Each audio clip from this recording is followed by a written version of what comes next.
السلام علیکم دوستو، آج ہم سورہ لہب پڑھیں گے اور اس کا ترجمہ بھی اور اس کے شان نزول کے بارے میں جانیں گے۔ اعوذ باللہ من الشیطان الرجیم، بسم اللہ الرحمن الرحیم۔ تبت یدا ابی لہب وتب، ما اغنی عنہ مالہ وما کسب، سیصلی نارا ذات لہب وامرأتہ حمالۃ الحطب فی جیدہا حبل من مسد۔ ترجمہ: ابو لہب کے دونوں ہاتھ ٹوٹ گئے، وہ ہلاک ہو گیا، نہ تو اس کا مال کام آیا اور نہ اس کی کمائی۔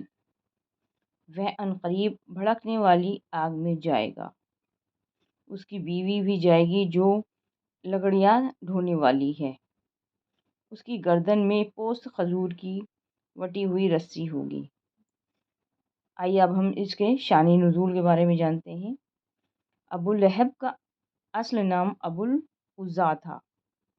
اپنے حسن و جمال اور چہرے کی سرخی کی وجہ سے اسے ابو لہب، شعلہ فروزہ کہا جاتا تھا۔ اس کے علاوہ اپنے انجام کے اعتبار سے بھی اسے جہنم کی آگ کا ایندھن بننا تھا۔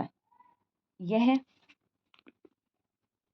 نبی صلی اللہ علیہ وسلم کا حقیقی چچا تھا، لیکن آپ صلی اللہ تعالیٰ علیہ وسلم کا شدید دشمن تھا، اور اس کی بیوی ام جمیل بنت حرب بھی دشمنی میں اپنے پتی سے یعنی اپنے شوہر سے کم نہ تھی۔ تشریح: یعنی ہلاک و برباد ہو جائے۔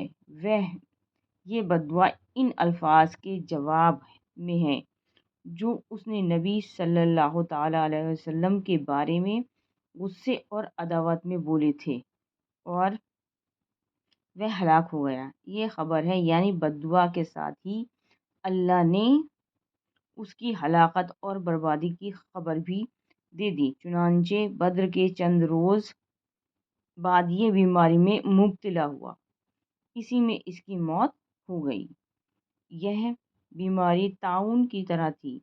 3 دن تک اس کی لاش یوں ہی پڑی رہی، یہاں تک کہ سخت بدبودار ہو گئی۔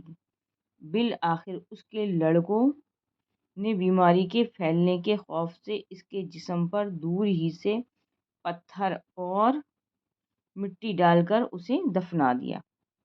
کمائی میں اس کی رئیسان حیثیت، جاہ و منصب اور اس کی اولاد بھی شامل ہیں، یعنی جب اللہ کی پکڑ آئی تو کوئی چیز اس کے کام نہ آئی۔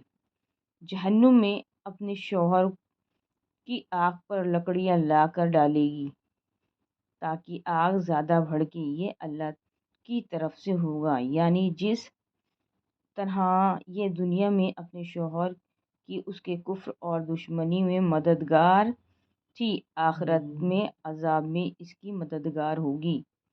کچھ کہتے ہیں کہ وہ کانٹے دار جھاڑیاں ڈھو ڈھو کر لاتی اور نبی صلی اللہ تعالیٰ علیہ وسلم کے راستے میں بچھا دیتی تھی، اور کچھ کہتے ہیں کہ اس کی چغلی خوری کی عادت کی طرف اشارہ ہے۔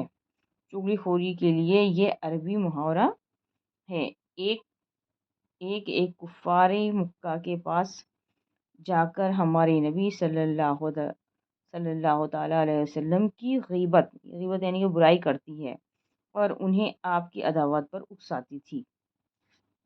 مضبوط بٹی ہوئی رسی وہ مونج کی یا کھجور کی پوست کی ہو، یا آہنی مضبوط تاروں کی، جیسا کہ مختلف لوگوں نے اس کا ترجمہ کیا ہے۔ کچھ نے کہا ہے کہ یہ دنیا میں ڈالیں رکھتی تھی، لیکن زیادہ صحیح بات یہ معلوم ہوتی ہے کہ جہنم میں اس کے گلے میں جو طوق ہوگا وہ لوہے کے تار سے بٹا ہوا ہوگا۔